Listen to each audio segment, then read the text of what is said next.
The University of Texas really leaned into the purported axiom of everything is bigger in Texas when it comes to honoring their best athletes. As you walk into the University of Texas Athletics Hall of Fame, the first thing you see is this massive statue of Bevo. It's a big one. They've set up a camera above the metal version of the Texas mascot so you can take your picture with the steer. So I did. In one wing of the Hall of Fame, you find Big Bertha, the massive bass drum. And as you glide over here, not very far away from that, you find a big statue. And that big statue is of Earl Campbell. And right below that massive hulking statue of a big running back, you find Earl's Heisman Trophy that he won in 1977. Campbell is reverenced in the Lone Star State. My father's an official state hero here. This is Tyler Campbell. We have 4 official state heroes. There's Sam Houston, there's Stephen F. Austin, and there's Davy Crockett. And the 4th and only living legend we have, as declared by our state legislature in downtown Austin, is Earl Campbell. Tyler thought he might follow in his father's football footsteps. I'm somebody who grew up in Austin, Texas, played for the notorious Westlake High School in football, state championships, all that stuff, a lot of history. And being from here, nobody could ever figure out why in the world would Earl Campbell's son, NFL Hall of Famer, Heisman Trophy winner, got University of Texas in your backyard, you've grown up, you've gone to all the games, you even took your recruiting visit going out there. Why in the world would you not go to UT?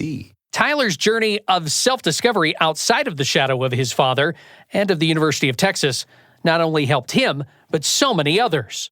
I recognize that I'm impacting more people on a greater scale than a pigskin could have ever done for me. So for me, I'm scoring, I'm having a Hall of Fame career, I'm making myself memorable in a different way.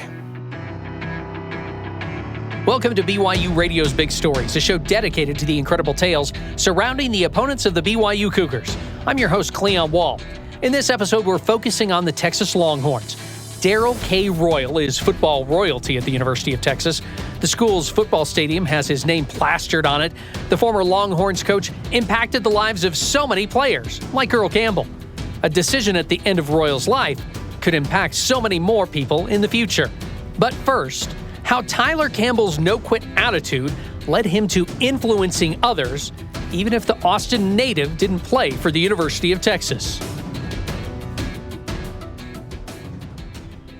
When I met up with Tyler in the capital city of Texas, I was a bit surprised.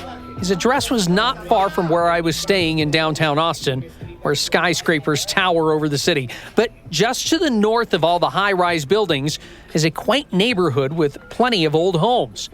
Many have been refurbished and serve as offices for different businesses. That's kind of what I walked into on this sweltering summer day. So they're kind of refacing the house and repainting the house today. The one thing that always captures people's eyes, like, you got this great, nice door, but it doesn't fit with the paint job on it. The Campbell family rents the home for business purposes. If my dad ever needs to come in for an office and have a private conversation, it's just kind of one of those things. Yeah. Like, if you need a home to store something in, then it's here. But the people who visit Earl Campbell are as legendary as he is, at least in the world of pro and college football. If you need to have like a private meeting where you've got Tony Dorsett and Gale Sayers, like they used to come in, and Bum Phillips and people like, that, and they don't want to be downtown and you just want to pop in and just relax with each other here and not be bothered, nobody would ever know that they're here. And if you pass by it, you would never know the stuff that is on the inside of it. The house is like a sports and pop culture memorabilia museum. Jim Brown signed my ball. That meant a lot. So that is the only item that I have that is signed by Jim Brown. This jersey right here, is this your... Yeah, it's Dad's jersey he signed to me, actually. Okay. And I wanted this one because you don't see any black and orange jerseys. The black jersey with the burnt orange lettering. And so I wanted that one because everybody has burnt orange ones, but I have a black and an orange one and signed by him. And those are the stadium seats from the Astrodome. My dad made sure to go get stadium seats when they were auctioning and gutting the Astrodome. He loves Mike Tyson, okay? So he's got his autograph of Mike Tyson standalone. But this, Matthew McConaughey, the actor that everybody loves now, when he was down here in Austin, because, coming from this area, And in school, he used to wait on tables at a restaurant called Jazz, way back in the day. My dad would always come down, go eat down there, then come home, take us as kids down there. Tyler has some memorabilia of his own. I nailed my degree up there. There was a space there. Look, there's a space here in the corner. You know what I'm saying? My brother already had something up top. I was like, let me steal a space. I'll put a little bit of red and black on there where nobody can see it. Tyler received his bachelor's degree from San Diego State. He also played football for the Aztecs, so he has his jersey framed. Earl encouraged his kids to play sports, but he didn't want Tyler to play football. He just wanted us to have a regular childhood. He wanted us to be kids. He wanted us to just not always be on a pedestal compared to him. And if we played football, we wouldn't have that opportunity. But I didn't play because of my dad. I played it because of my friends. He said, "Are you sure you want a drink of that cup?" He's like, "Are you sure that's what you want? I know your friends want to do it, but are you sure that's what Tyler wants?" And I said, "Yes, that's what I want to do. I want to play football." And once I said that, he was all in to support. Earl coached Tyler in the nuances of being a good running back, and the younger Campbell started to flourish. School, it flipped and turned. I got hurt my sophomore year. My junior year, I excelled, and before I know it, I'm the number 2 running back in the state of my junior class. Adrian Peterson was number 1. Tyler started to receive football scholarship offers from all over the nation. Texas A&M University, University of Texas, Arizona State, Notre Dame, which was very high on the list, where Tyrone Willingham was the coach at that particular time, Missouri. Tyler didn't know how to handle all of the attention. He started putting pressure on himself. Everybody going into a stadium and everybody knows who you are. They know your number. They know the last name. They know the trash talk that's coming, and you're one of the few African Americans on your team. So socially, a young man who's very much trying to find himself, an identity for himself. I learned to cope with what I was dealing with via alcohol. And obviously, my parents did not teach that. My family did not teach that. That was my mistake, and it ended up ultimately costing me because ended up getting busted at the age of 16 for underage drinking. Tyler was suspended from school and ended up in the alternative education system for several weeks. It happened during a prime time for college football recruiting. Earl made Tyler call each college football program that was interested in him. And I had to tell them what I got in trouble for. If they picked up, great. If they didn't, my dad made sure that I left messages letting everybody know that, Tyler, I got in trouble with the police. I won't be attending your camp. I won't be attending any rivals' camps. I'm going to be here in Austin trying to just get my life back together academically, socially, and freeing myself from alcohol. And it was like every time I left messages, I really felt like I was speaking my future away. That was the first time I ever felt like I was reaching, in my little 16-year-old world, right, the lowest of the low, because football had stopped, embarrassment of my family had picked in. And then I was sitting in church at Mount Olive Baptist Church, where our family went to church at, and I don't even remember how I got from the last pew in the church to the front of the church. You had to, tell everybody what you're feeling and why you feel like it's time. What I remember is just the microphone in front of my face. And do you remember what you said? Yeah, absolutely. I let everybody know that I had just gotten in trouble. I made one of the worst mistakes in my life. I told the younger kids, learn from my mistakes in the church. I said, I know the Lord. I've grown up here in this church, and I still fumbled and made a mistake. I apologized to my mother and my father, and I said, I know that it's now time, because everything of the world that I thought I needed, turns out it was never for me in general, and I need a hand. And the only person who can really help me with this is the Lord, because I was at the bottom of the bottom and nothing Tyler was doing was working. And there were a lot of tears shed during that time. Tyler hoped that all his good deeds on the field would make up for his teenage mistakes. It didn't turn out that way. All of my offers depleted. The last one I had during my senior season was Baylor University. And I even had an in-home visit. I said, if I can give me 2 more days just so I can think on it. I called Baylor and they said, Tyler, we just had a running back commit. We have no scholarships available left for running backs. And that was the last scholarship. I was the only kid out of the Texas top 35 that didn't sign a letter of intent. And then people were really like, well, why don't you just walk on at UT?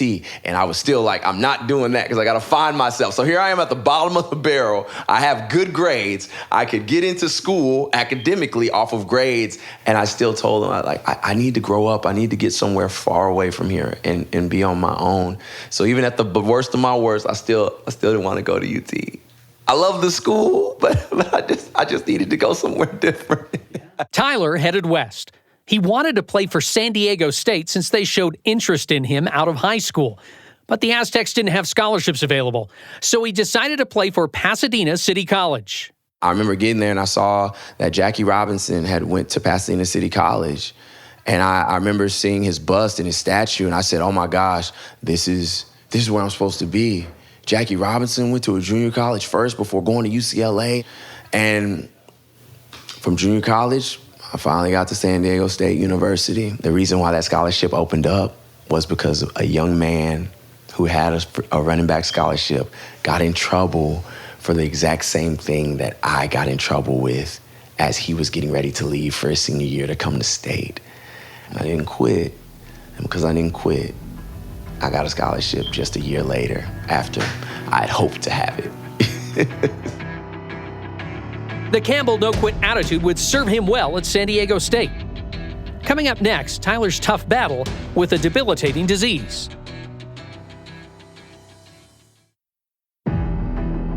Welcome back to BYU Radio's Big Stories. I'm Cleon Wall.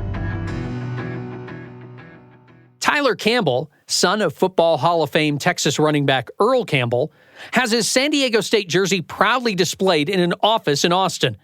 And he had an award sitting in front of it. I got into school later than everybody else, so I missed a lot of camp.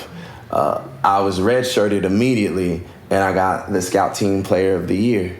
And that meant a lot to me because I was playing against first-team defense for the whole year, and that was when I knew I could play Division I college football. Because you always wonder, am I good enough? What will D1 football be like? And so I know it's not glorious for a lot of people, but for me, in terms of knowing that God was taking care of me, that was special. A change in head coaches at SDSU led to a change in offensive philosophy. The Aztecs switched from a one-back offense to a two-back offense. None of our running backs were really, they weren't wired fullbacks, right? And so for me, I just wanted to play. So I played fullback and special teams. Like I mean, that was new to me, but I love playing the game. And there's no stats for playing fullback. There's no stats for making a good block on an ISO. There's no stats for making a good cut block on the outside where a running back knifes past you and gets a first down. There's no stats for being a lead blocker on a rollout passing play for a quarterback. But I was playing. I was playing, and I didn't like it. I felt like I could always play running back, but that wasn't. I felt at that time I'd accepted that that's not what God had wanted for me. He continued to play fullback into his junior season. San Diego State capped it off with a 48-27 loss to BYU. I woke up the next morning, no issues, no concussions, no injuries, no nothing. I just woke up and I couldn't walk and I couldn't talk when I got out of bed at close to 5 a.m.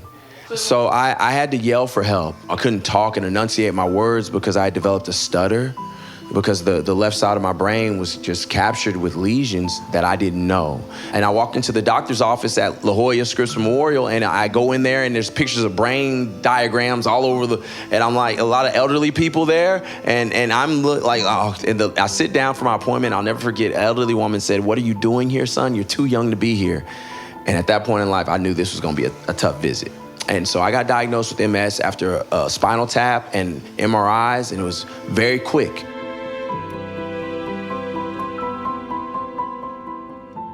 You would think that would be the end of Tyler's college football career. But think back to the Campbell family ethos. A Campbell never quits. Like I signed a letter of intent as a scholarship to play a football game, which means I gave a commitment to my teammates and the university that I would give my best to suit up and get an education. And so MS, whatever this is, that's a part of it. Whether I like it or not, this is my journey. And so there was never a thought of not playing. Was it the hardest thing I've ever done in my life? Absolutely. He didn't know it at the time, but Tyler became the first ever college football player with multiple sclerosis. He didn't tell many people of his diagnosis, including the coaching staff. And I remember my coaches asking me, like, are you feeling okay? We see something on film, like, this doesn't look like you. And I said, don't worry about it. I'll get it handled and you'll never see that again. What was it like for you as you were trying to be a student and a student athlete and trying to keep up with the rest of your team? Scary. It was very scary. Because I always feared that getting out of bed again and being in a wheelchair again. I always feared that. I feel like today could be the day. It could happen at any time. Constant fatigue. So what I did was I lifted more weights. I tried to lift more weights. I tried to do 2 a days on my own because my speed was decreasing. My flexibility was going downhill. I even had memory issues. I would forget plays. So, why Mo to bunch left, Al Pacino, all right? No lie, I would forget plays, and the only things that would help me would be looking at the butt of offensive linemen and looking at stances at times. If I knew, I could tell by the blocking schemes, right? Being in a 2-point stance or in a 3-point stance, because I could see everybody's weights on their hands. So I got really good at really being instinctive with the game. Tyler's senior season was his best statistically. He ran for 152 yards, including 41 against BYU. And from that moment on, my coach, I always joked with him. I said, you just waited too late. But things went downhill after his NFL Pro Day.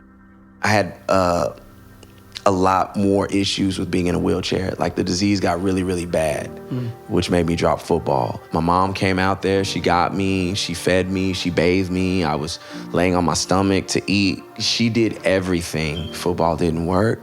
I've got to learn how to get myself healthy. I don't want to be in a wheelchair for the rest of my life.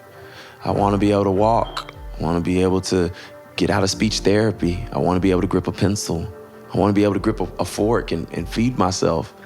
So how do I begin this next chapter of my life? And let's go home to do it in Texas and just try to spend the next couple of years getting it together. Tyler started physical therapy, and a Longhorn legend joined him in his endeavors. My dad would take me to physical therapy, which is really, really cool. He was learning how to walk again from his injuries, and I was learning how to get out of a wheelchair. So we kind of saw each other at the same rate of speed. I was dealing with MS, and he was just dealing with post-football. Tyler then became a patient advocate for people with multiple sclerosis. I think that was a light bulb. It just went off. That's all God wanted me to do, was he had to give me something so I could tell my story to help other people with it and make sure that he gets the glory out of it.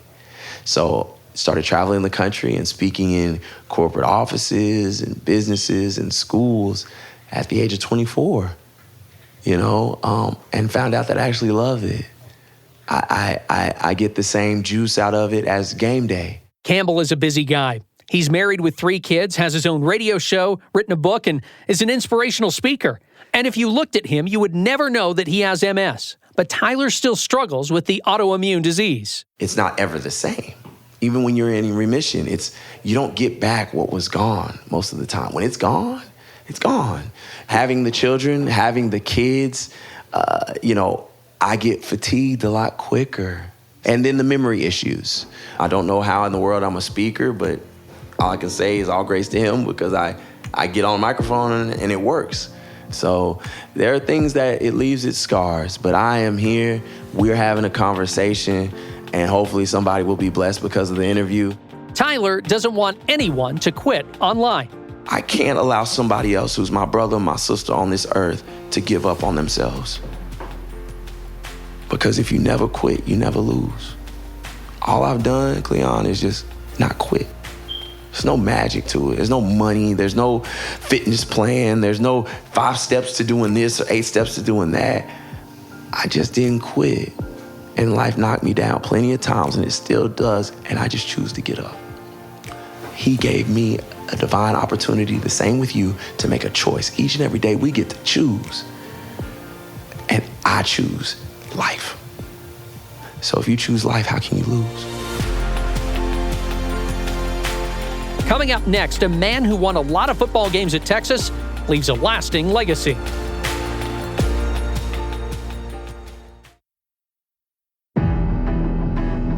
You are listening to BYU Radio's Big Stories.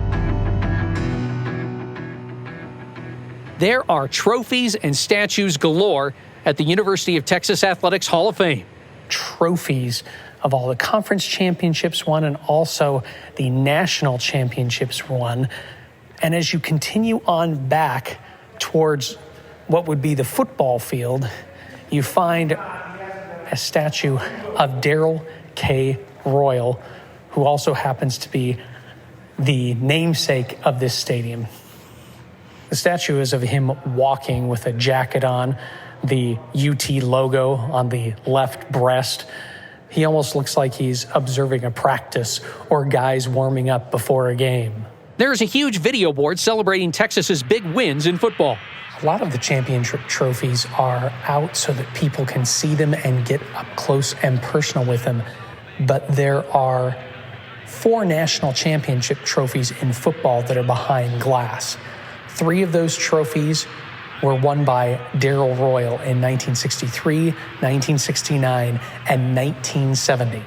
Royal truly is royalty in Austin, but he wasn't ostentatious. What was the name of that show? Bonanza. He was humble in a lot of ways. This is Darrel's son, Sammy Mack Royal. He never wanted to be flashy. He never wanted to talk about himself so much. But he was a hell of a good coach. Darrel Royal lived quite a life on and off the field. And on this hot summer day, Sammy and his nephew David Kazen pulled out old scrapbooks to reminisce on their dad and granddad's life. I've seen pictures, movies of him playing football. If he saw a line of defenders in front of him, he would lower his head and ram them as hard as he could, just to punish them for being there. And sometimes he would break through. You know, he was the passer, the kicker, the quarterback. Like if you were going to play a game of golf with him, you need to get with it. You need to be very speedy because he would run through the course faster than everybody else. I went to see my parents one time, and here comes Willie Nelson out of the front door wearing a tuxedo. And that was the first time I met him. His house had burned down in Nashville, and Darrel said, "Why don't you move to Austin?" I know why people considered him a very good friend, because if you were a friend of Darrel Royal, I mean, you knew it. You just knew it, and his friendship, I think, was probably as legendary as his coaching. In 1996, the University of Texas decided to do something about Darrel's legendary coaching. He was still an employee of the University of Texas. He thought that out in his social life or somewhere along the line had done something wrong because he had been called into this meeting, and he thought, "Oh, I'm going to get in trouble for something." And so they end up saying, "Well, you know, we're thinking about renaming the stadium." And he says, "Yeah, okay." And so they tell him, "Well, we want to name it after you. We want to keep Memorial Stadium on it as well, but it'll be the DKR Texas Memorial Stadium." And he's sitting there listening, and he says, "Okay." And they're looking at him, and he's looking at them, and there's this dull pause for a while. And he says to them, Are you asking me if I approve?" And they said, "Well, sort of, yeah, we kind of are." And he says, "Well, hell yes." Nobody gets their name on a stadium or anything of that size unless they're either dead or truly, truly, truly a good person, because nobody wants in today's world to have any regrets about. I know he must have been a formidable character and a leader and someone who provided great inspiration to young men. This is Debbie Hanna. I have met and talked to guys whose hands are as big as a dinner plate. And when I start talking about Coach Royal, they get tears in their eyes, and they have to swallow a little bit before they talk or give me a hug and tell me how wonderful they think it is that we're doing what we're doing. She is the president of the Darrel K. Royal Research Fund. They help raise money for Alzheimer's research. It's just very hard to make advances. And when I started working as a volunteer for an Alzheimer's organization in Austin, the last drug that was approved for Alzheimer's occurred, and John Ashcroft was Attorney General and George W. was in his first term. And so the advances have been very slow and not too successful. And so I would like to think that people should be able to age with dignity and respect. The Royal family is familiar with the disease because Coach Royal was diagnosed with it late in his life. Former players flocked to Royal to take him out to lunch and get one last visit with him. So he would sit on the bench when lunch was over out at the parking lot, and somebody, Johnny Janung, one of his former quarterbacks, would go get the car. And of course, people would come out and see him and put their, oh, can we take your picture? Can you hold my grandson in your lap and let him put his horns up? So his cognitive decline was pretty profound. And evidently one day after all of this, he gets in the car and he looks at John Janung, a retired surgeon, and he said, Johnny, was I a football player? And Johnny said, yes, Coach, you were. And he said, I really hope I was a good one. And he said, you were. Towards the end of his life, as his condition, cognitive condition declined, people would talk from time to time about, we should get Darrel and Edith involved in Alzheimer's or neurodegenerative research. And we were all just kind of hesitant to go there. And so one day a friend just approached Mrs. Royal after Coach had really shown significant decline and said, we'd like to be able to use his name. We think we can do some important things. And she said, okay, let me talk to him about it. So she went, he was in an assisted living environment at that point. And she went and visited with him and said, what do you think? And he said, it works. In 2012, Darrel and his wife Edith went to the state capitol to announce the creation of the fund. We had Mrs. Royal, Coach Royal, and Lance Armstrong and Matthew McConaughey. And Coach Royal himself creates, even though he was quite elderly, creates quite a stir, when he is in the general public. Coach was not going to speak. And we certainly didn't expect him to. Coach had a mic in front of him, and so he just leaned towards the mic, and everybody in the room just froze, because when you're around someone with cognitive decline or dementia, you have no idea what they're going to say or do. And he just leaned forward and he said, I love this room. I love this building.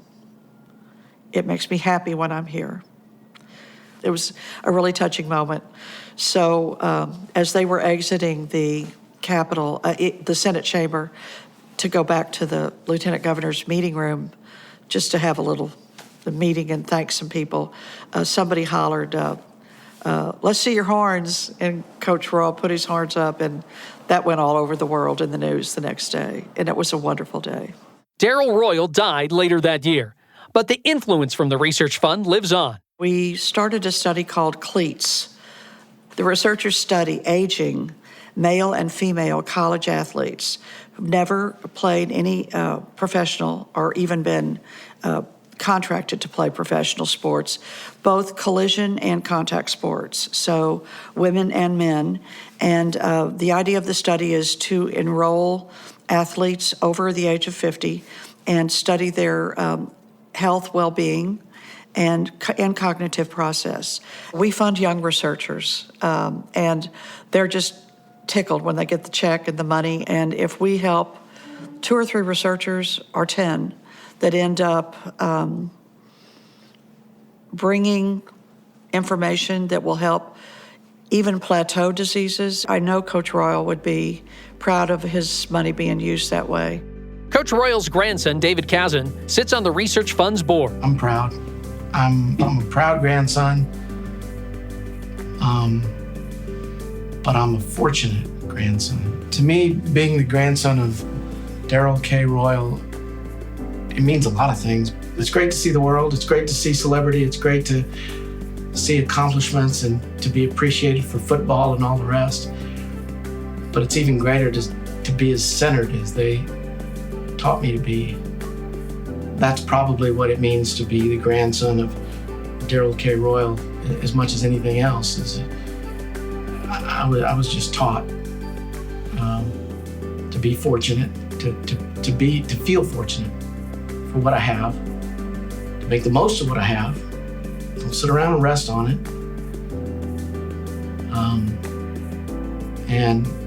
And to help others. As David and Sammy Mack Royal were looking through pictures and documents from Darrel Royal's life, a letter of Sammy's was discovered. We asked him to read it. When I was maybe 11 years old, I was walking next to DKR down the sidewalk on Congress Avenue.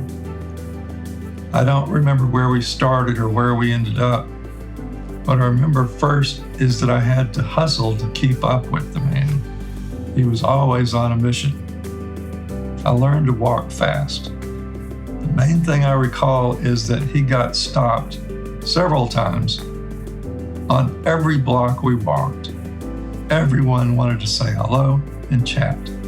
He stopped and talked like he hadn't just been on full speed ahead. He gave them his total attention and treated them with great respect and cheerfulness. It didn't matter who they were or what their position was in life. They just loved him and wanted to shake his hand. Proud doesn't begin to cover it. Love doesn't seem like enough. It just makes me cry about everything my father has given me. Nobody on this planet has better parents. Thanks for listening to BYU Radio's Big Stories. It's produced and written by me, Cleon Wall. Music and post-production by Kevin West. Make sure you watch BYUTV's Big Stories by logging on to BYUSN.com. Big Stories is a production of BYU Radio.